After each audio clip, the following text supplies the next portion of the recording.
Hey everyone, and welcome to the video for Treble Clef. Let's get started. If you haven't already done so, please watch the introduction video so you understand a little bit music theory before we jump into the harder stuff. So, if you remember from the introduction video, this is what the treble clef looks like. Please memorize this symbol, as you need to know and understand what a treble clef looks like in order to read the music. So, the treble clef will be written on a set of lines called a staff or a stave. It's kind of up to you, personal preference on how you want to pronounce it. The staff consists of 5 lines and 4 spaces. Each of these corresponds to a note or pitch. So here we have a staff drawn with the treble clef, and you'll see this occur at the beginning of every staff or stave.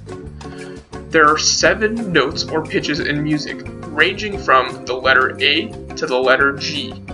Each of these pitches can repeat itself on the staff, so don't be confused if you see these notes occurring again, or pitches. So here I have pre-printed staff paper thanks to blanksheetmusic.net.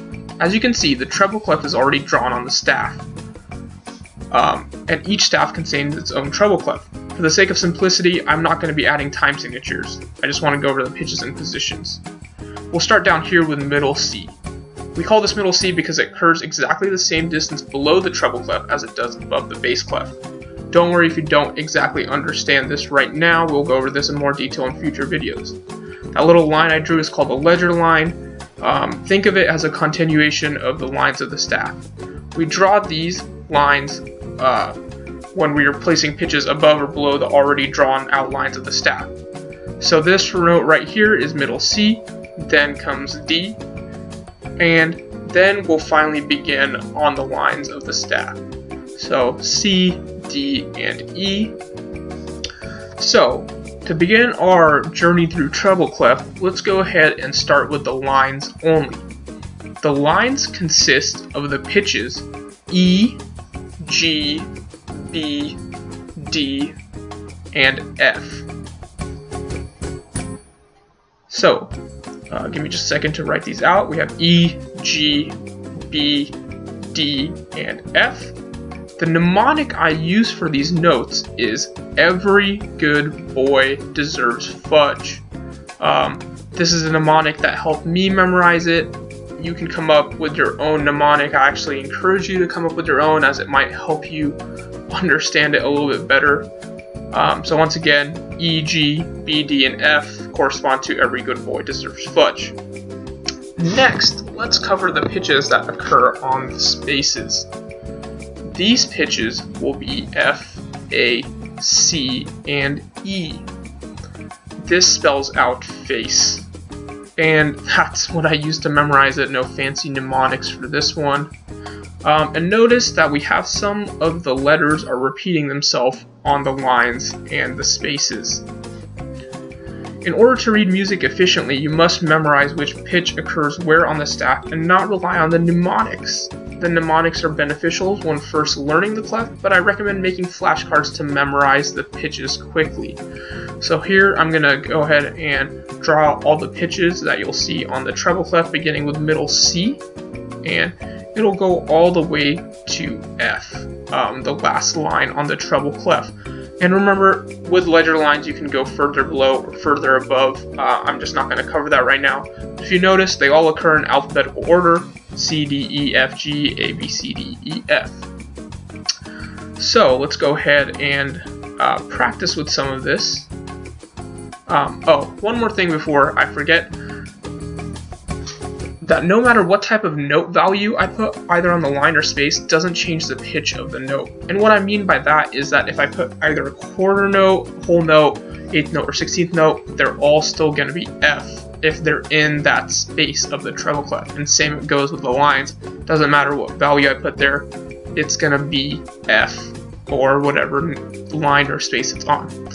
Okay, let's go ahead and do some practice.